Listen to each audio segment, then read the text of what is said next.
observe que o tema embasado ainda é João 15. Eu expliquei para os irmãos que tanto a carta como o evangelho, eles são escritos pela mesma pessoa, que foi o discípulo amado, o evangelista João.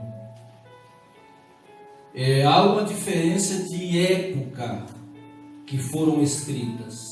Quando João escreveu as duas cartas, as três cartas, que são pequenas, são coladas uma na outra. Não dá 3 folhas, não chega a isso.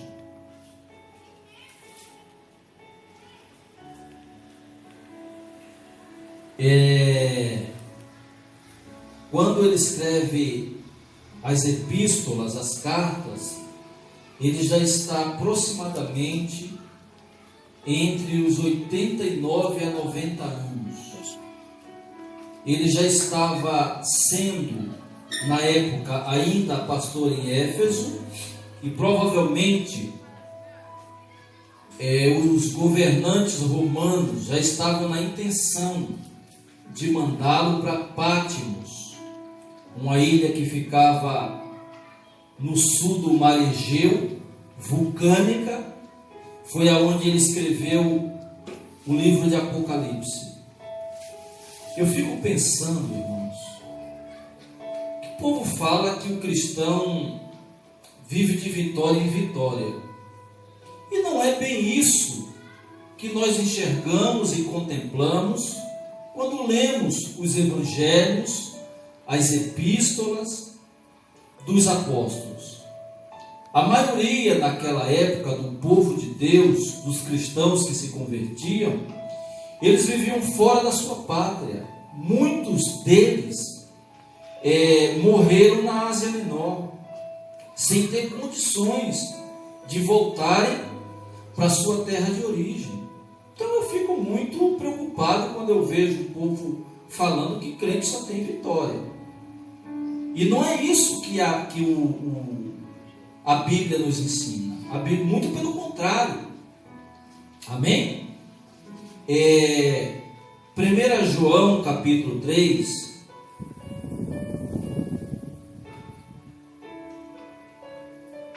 do versículo 20 ao 23. E nisto conheceremos que somos da verdade, bem como perante Ele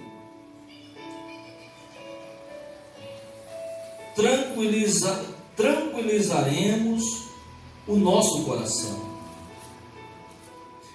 Pois se o nosso coração nos acusar, certamente Deus é maior do que o nosso coração e conhece todas as coisas. Amados, se o coração nos acusar, temos confiança diante de Deus, e aquilo que pedimos dele, recebemos. Aleluia. Glória a Deus. Porque guardamos os seus mandamentos e fazemos diante dele o que lhe é agradável. Ora, o seu mandamento é este: que creiamos em o nome de seu Filho, Jesus Cristo, e nos amemos uns aos outros, segundo o mandamento que nos ordenou. Duas coisas que ele pede para que venhamos fazer. Duas coisas interessantes. A primeira, você consegue detectar ou perceber se alguém realmente é um cristão? Está aqui as características. O cristão não é aquela pessoa, por exemplo, que você olha para a aparência dele a forma dele falar, a forma dele se comunicar. Às vezes você se depara com uma pessoa que canta bem. Eu conheço vários meninos que, se eu colocar ele aqui no púlpito, ele dá um baile em mim de Bíblia. Ele me deixa entusiasmado e envergonhado, mas não são crentes. Eu conheci vários. Então, o que o nosso irmão João ele nos aconselha? Quer conhecer um cristão?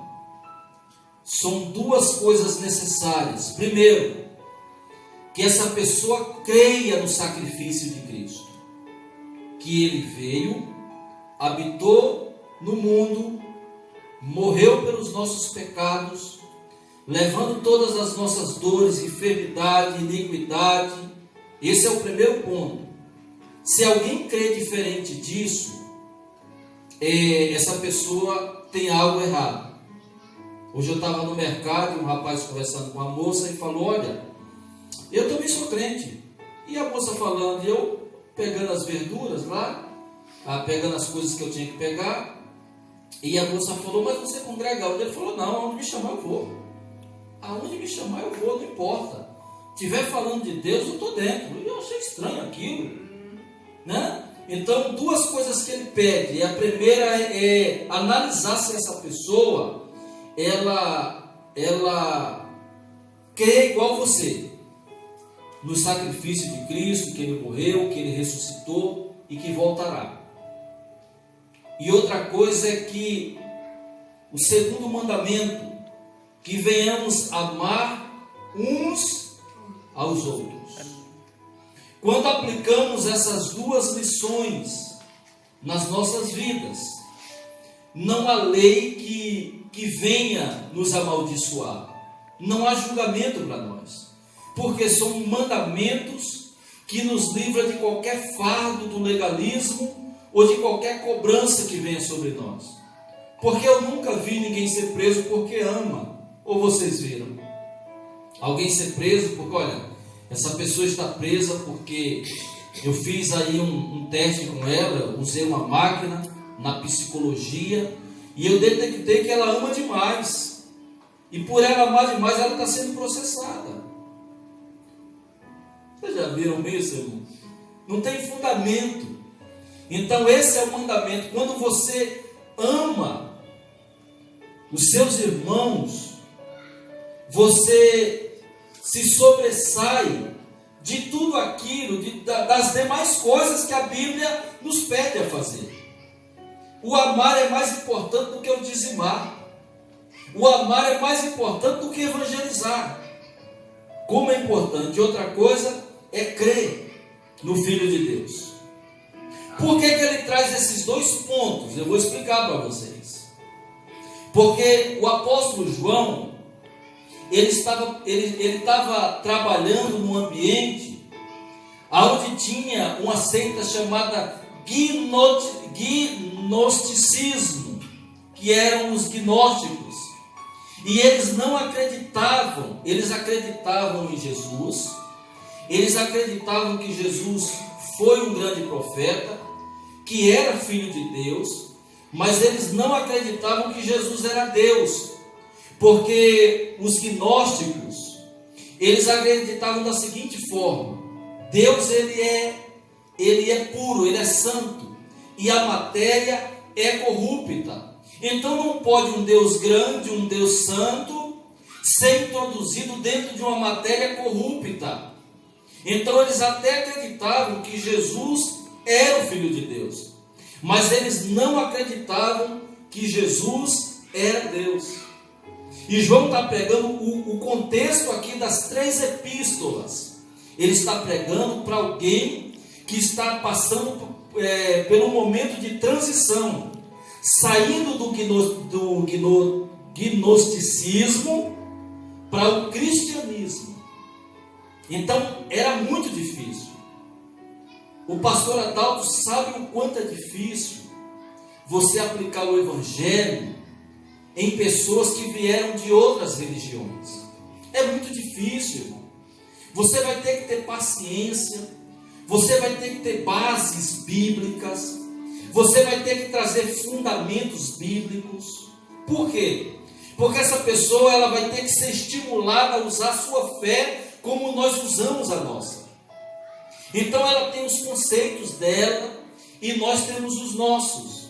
Mas o poder da palavra, ele libera e liberta todas as coisas. Então o cenário que o apóstolo João está pregando é para um cenário com a seita dos gnósticos. Era um povo muito difícil, eles até acreditavam em Jesus. Inclusive eles até acreditavam nos milagres de Jesus.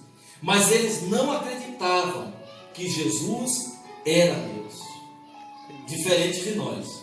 Nós cremos na Trindade. Nós cremos que o Espírito Santo é Deus, onipresente.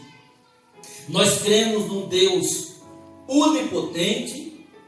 E nós cremos num Deus onisciente. Como que nós qualificamos esse Deus dentro da Trindade? Onipotente porque Ele está no seu trono, no seu trono de glória. Onisciente porque Ele é dono de todo conhecimento, de toda a ciência. Tudo passa sobre as mãos desse Jesus maravilhoso. E onipresente porque Ele, como doação, Ele nos deu o penhor do Espírito Santo. Então quem habita hoje na terra, quem habita dentro de nós, e quem nos visita, quem nos aconselha, quem anda conosco, é o Deus onipresente. E que Deus é esse? Espírito Santo. O Espírito Santo tem o mesmo poder do Deus Altíssimo, porque Ele é Deus. Só que Ele é o Deus onipresente, é Ele que habita em nós. Então é uma loucura ou não é, irmãos? Já pensou você trazer isso para uma pessoa que está saindo, por exemplo, da testemunha de Jeová? Olha que luta, meu irmão. Então o apóstolo João, com todo o seu conhecimento, com toda a sua espiritualidade, com todas as suas histórias reais, de ter visto, de ter andado com Jesus, testemunha ocular dos fatos. Então quando ele falava, tinha peso nas palavras dele. Então mesmo que os gnósticos quisessem contestar, eles não podiam, porque o apóstolo João foi testemunha ocular dos fatos, dos milagres, das pregações, da ressurreição. Inclusive, irmãos, foi ele que saiu na frente de Pedro correndo, quando ficaram sabendo, quando Maria Madalena fala que o Senhor Jesus não estava lá no sepulcro, e ela fala, não sei onde colocaram o mestre. Diz a palavra que saíram 2 discípulos correndo, e um deles era o apóstolo João.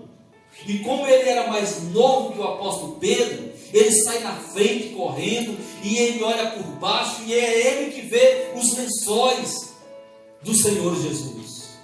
Mas lá não estava mais o corpo, porque ele ressuscitou. Aleluia. Amém? Então, 2 coisas que ele traz aqui claramente nesses versículos. A primeira dela, 3, aliás. A primeira é que ele fala que Deus é maior do que o nosso coração. Se o seu coração lhe acusar, não se preocupe, porque lembre-se que mesmo o seu coração lhe acusando, o Senhor Jesus já levou com ele todas as acusações que afligiam a sua alma. Aleluia. E o seu espírito. Ele fala que se o seu coração lhe acusar, Deus é maior do que o seu coração e conhece todas as coisas, e ainda fala para que nós venhamos ter paz com Deus. E outra coisa que ele fala é que aquele que crê em Cristo tem que crer que o sacrifício dele valeu a pena. Ora, o seu mandamento é este: que creiamos em o nome de Jesus, em o nome de seu Filho, Jesus Cristo. E nos amemos uns aos outros, segundo o mandamento que nos ordenou. Isso aqui é uma opção ou é uma ordem? Uma ordem. Então, pastor, eu tenho que te amar, meu irmão. Eu tenho que te suportar. Eita. E olha que interessante, irmãos. Nós só suportamos uns aos outros por causa do amor de Cristo. E eu acho tão triste quando o irmão sai de uma denominação e ele passa por você como se nunca tivesse lhe conhecido. Isso não traz mágoa, mas traz uma tristeza muito grande. Porque você andou com essa pessoa, você evangelizou com ela, você orou junto com essa pessoa, e de uma hora para outra, porque você saiu da igreja local, parece que você não faz mais parte da família de Deus, você fica excluso, né? Olha que interessante. E diz a palavra, Zuleika, que eu tenho que te amar, meu irmão. Esse é o mandamento, é ordem de Jesus. Agora, vamos lá para o Evangelho.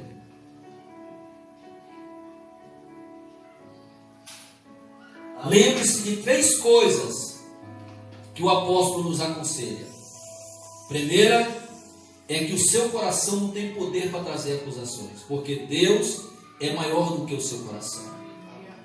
Segundo, que venhamos crer que Jesus é o Filho de Deus.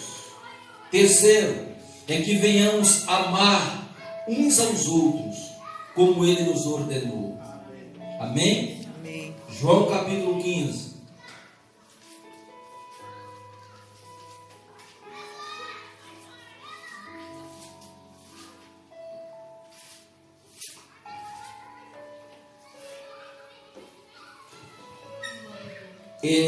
A partir do versículo 17, iremos ler até o 27.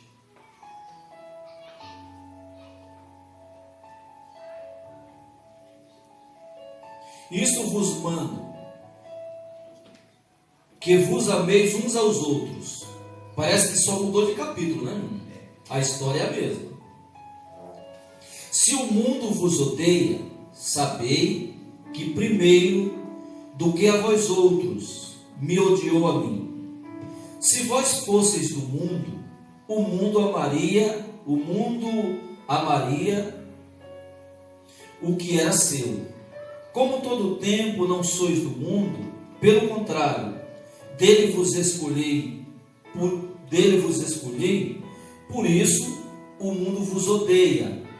Lembrai-vos da palavra que eu vos disse: não é o Senhor maior do que, não é o servo maior do que o seu Senhor. Se me perseguiram a mim, também perseguirão a vós outros. Se guardaram a minha palavra, também guardarão a vossa. Deixa eu dar uma paradinha aqui, filhos, só para vocês entenderem. Irmãos, sabe qual que é o erro, muitas vezes, nosso? Nós temos que entender que a palavra, uma das palavras igreja, no original grego, é chamado eclésia.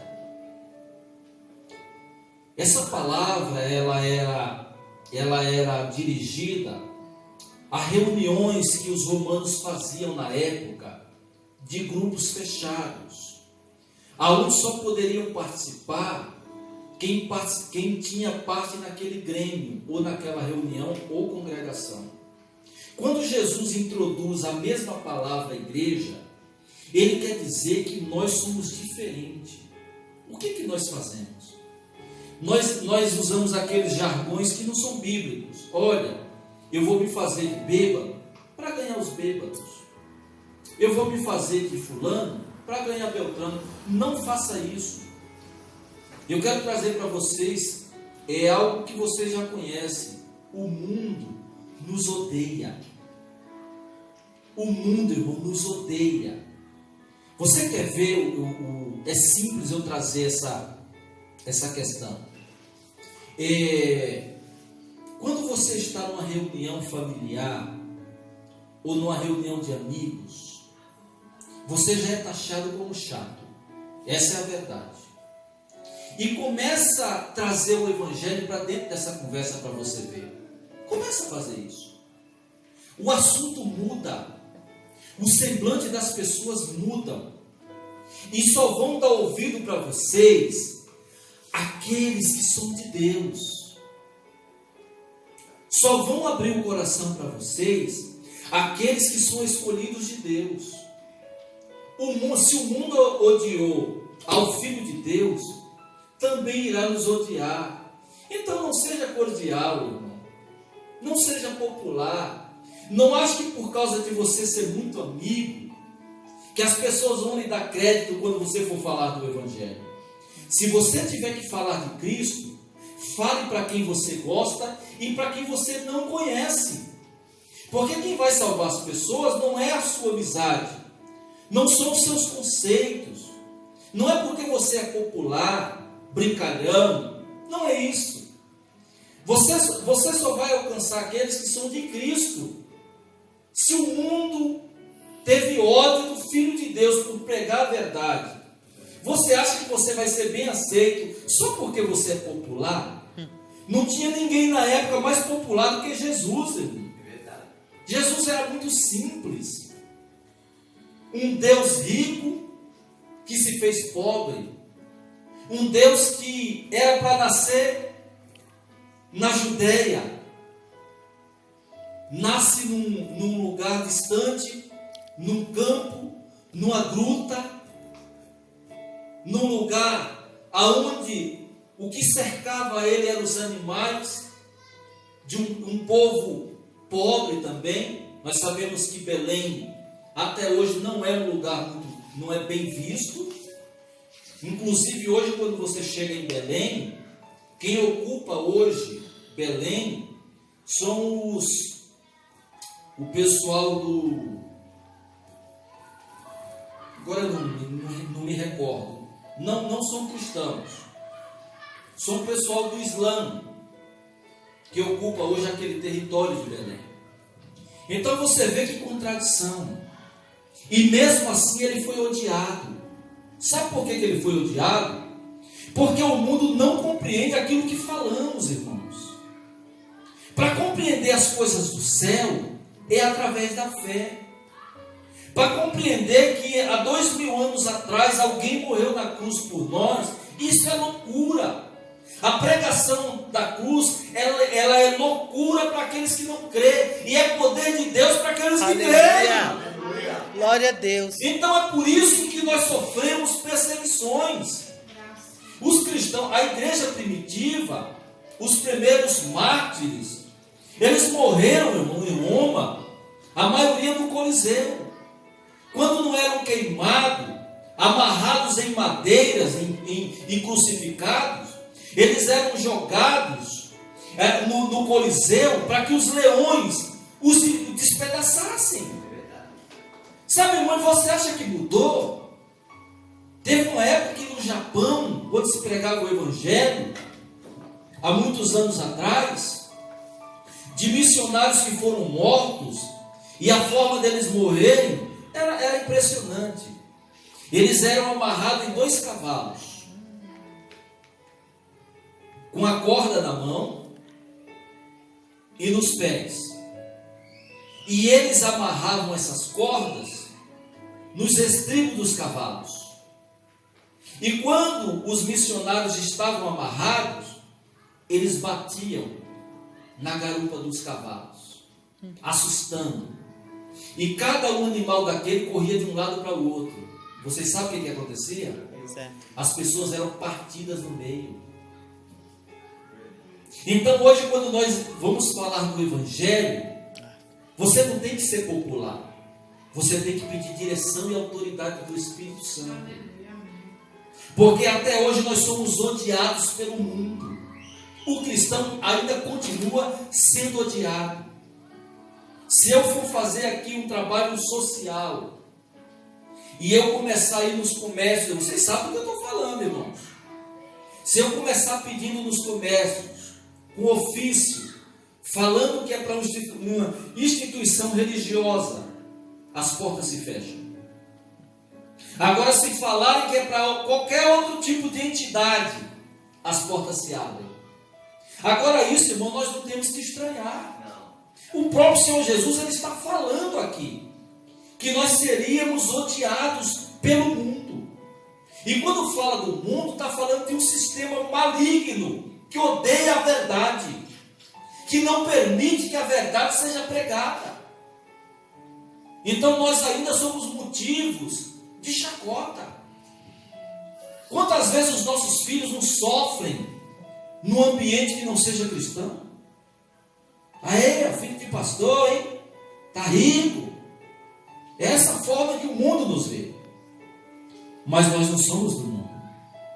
Muito pelo contrário. Nós estamos aqui de passagem, meus irmãos. Vamos lá. Tudo isso, porém, vos farão por causa do meu nome, porquanto não conhecem aquele que me enviou. Se eu não viesse, nem lhes houvesse falado, pecado não teriam, mas agora não tem desculpa do seu pecado. Ninguém pode falar que não conhece a Jesus. Podem até não querer caminhar com Jesus. Podem até não querer confessá-lo como o único e suficiente Salvador. Mas toda a humanidade conhece a Jesus. A humanidade toda conhece os milagres de Jesus. Conhece as histórias, os fatos reais que Jesus operou. Então, ninguém pode falar que não conheceu o poder de Cristo. Ele está falando aqui que aqueles que viram ele fazer todos os sinais não têm argumento e não terão desculpa diante de Deus. Por que eles se tornaram culpados? Porque não creram. Hoje não é diferente.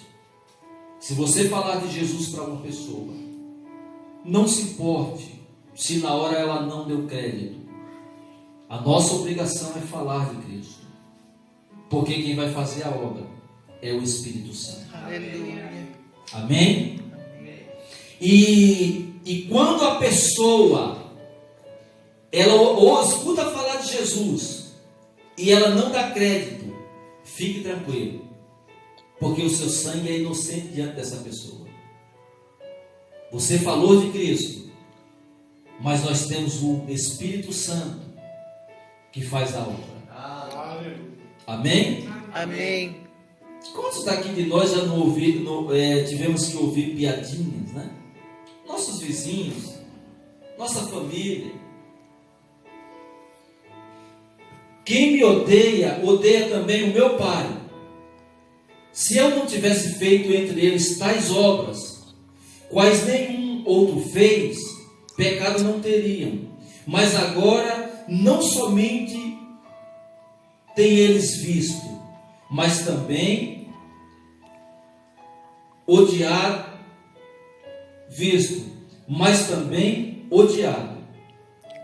tanto a mim como a meu Pai. Isso, porém, é para que se cumpra a palavra escrita na sua lei: odiaram-me sem motivo. Quando, porém, vier o Consolador, que eu vos enviarei da parte do Pai, o Espírito da verdade, que dele procede, esse dará testemunho de mim, e vós também testemunhareis, porque estáis comigo desde o princípio. Se coloca de pé, filhos. Glória a Deus. Aleluia. Isso é uma palavra de ordem. Ordem. Falar de Jesus não é tão simples assim. Quando eu saio para vender um produto, eu estou com o produto em mãos. Então eu não vou só usar o meu argumento. Eu vou usar aquilo que eu tenho nas mãos. Falar de Jesus é muito mais profundo. Eu não vou usar aquilo que é visível, mas eu tenho que ir na convicção que da mesma proporção que um dia eu fui alcançado pela fé, aleluia, e alguém falou de Jesus para mim, e eu dei crédito, e fui transformado, aleluia, essa pessoa também será transformada. Oh, glória a Deus. Glória a Deus. E eu tenho uma notícia aqui que não é muito agradável. É que nem todo mundo que você falar de Jesus, ela vai ser salva. Não vai. Por quê? O desejo de Deus é que toda a humanidade seja salva. Mas a incredulidade, ela não permite que os olhos espirituais de muitos sejam abertos. Vou lhe dar um conselho aqui como irmão e pastor. Não perca tempo com debate, não perca tempo com pessoas que não querem saber de Cristo. Vai trazer um desgaste muito grande para você. E você não terá sucesso se você não deixar que o Espírito Santo faça a obra da vida dessa pessoa. Amém? Amém? Não perca tempo, irmãos. Sabe, nós temos um costume. Eu tinha muito essa dificuldade. Quando o irmão chegava na igreja e sabendo como é o coração do cristão, muitas vezes eles usavam de malícia. Olha, pastor, eu estou com as minhas contas atrasadas e eu estou aí passando fome e necessidade. E eu, em vez de falar da autoridade de Jesus, que essa pessoa é plena em Jesus, que ela está passando essa dificuldade, mas que Deus levantará. Sabe o que eu fazia? Eu tirava dinheiro de onde não tinha e trazia essa pessoa para a igreja. Só bastava a situação melhorar e ela ia embora. E isso não é ruim fazer. Muito pelo contrário, é ótimo. Mas em vez de eu aplicar o poder de Deus através de Jesus, eu queria aplicar as minhas vaidades.